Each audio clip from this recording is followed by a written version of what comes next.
Timbalan Speaker Dewan Rakyat Datuk Seri Azalina Osman Said bersuara mengenai kekeliruan dengan tindakan kerajaan menggantung persidangan parlimen yang mana Peguam Negara AG Tan Sri Idrus Harun sepatutnya bertindak untuk mempertimbangkan semula keputusan tersebut.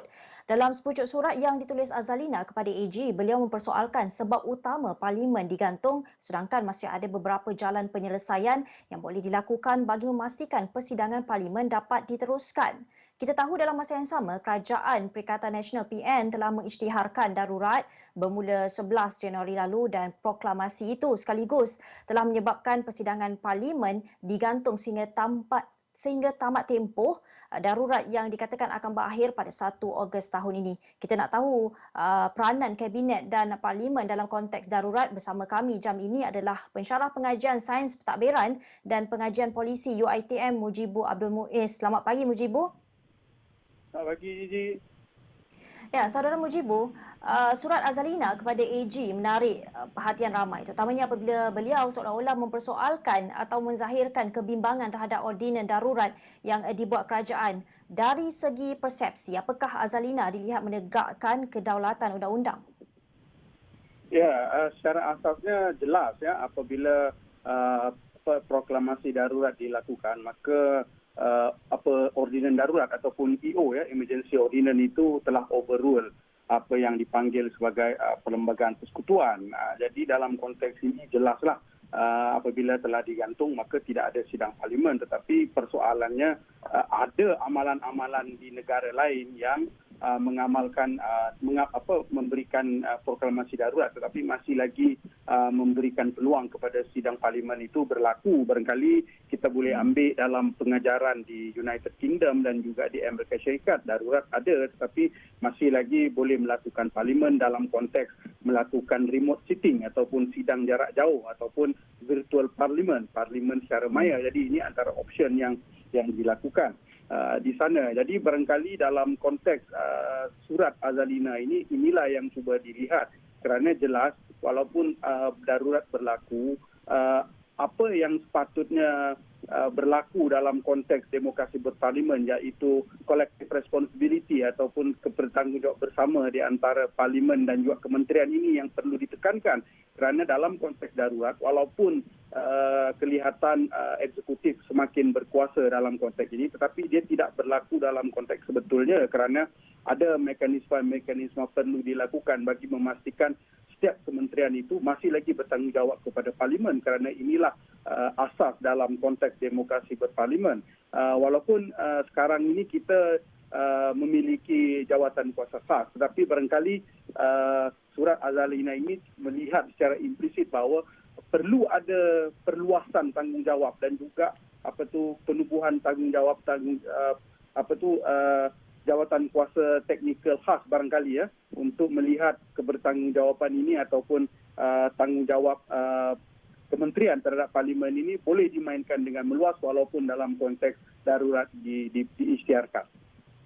Ya, Saudara Mujibu, dari sudut teknikal, apakah yang dizahirkan oleh Azalina mengenai kebimbangan bahawa Badan Perundangan telah tempang dengan proklamasi darurat ini? Pandangan Mujibu.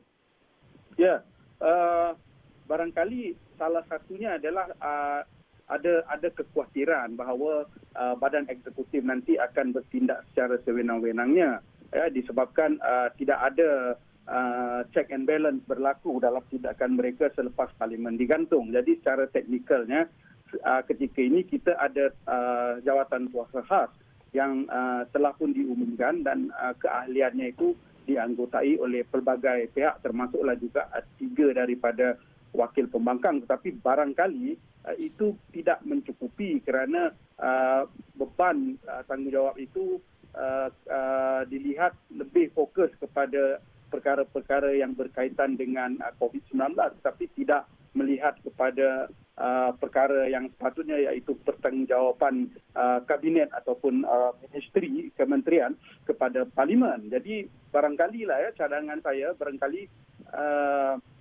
perlu ada jawatan kuasa teknikal yang secara khusus untuk melihat kebertanggungjawaban kementerian terhadap parlimen, di mana penubuhan jawatan kuasa ini barangkali boleh dianggotai oleh ahli parlimen daripada kerajaan dan juga pembangkang. Malah ada penglibatan daripada ahli senator di Dewan Negara. Jadi barangkali perkara inilah yang cuba ditimbulkan oleh Azalina. Ya, Mujibu, sudah ada jawatan kuasa khas bebas darurat. Masih perlukah jawatan kuasa parlimen khas bipartisan seperti yang dicadangkan Azalina? Mungkin Mujibu boleh terangkan skop jawatan kuasa cadangan Azalina ini. Ya, saya rasa perlu kerana ada dua perkara yang dilihat penting dalam konteks darurat dilaksanakan. Satu, sudah tentulah alasan darurat sendiri dilakukan disebabkan untuk melawan pandemik COVID-19 dan sebagainya. Dan yang kedua adalah bagaimana untuk melihat kementerian dalam konteks darurat ini dipertanggungjawabkan. Jadi saya melihat ada kewajaran untuk menubuhkan jawatan kuasa teknikal yang bersifat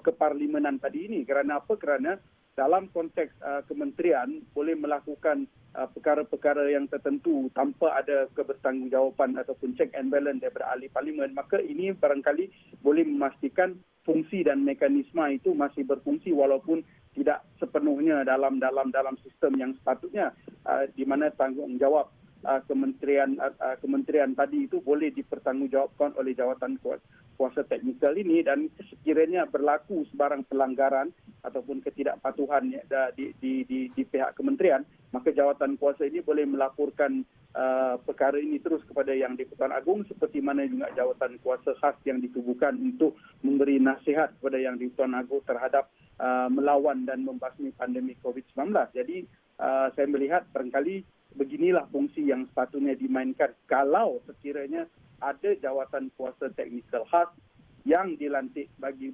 tujuan yang seperti mana Azalina maksudkan, bagi memastikan legislatif ini tidak lumpuh seperti mana yang didakwa. Ya, baik. Terima kasih Mujibu Muiz atas ulasan mengenai apa yang disuarakan oleh Datuk Seri Azalina Osman.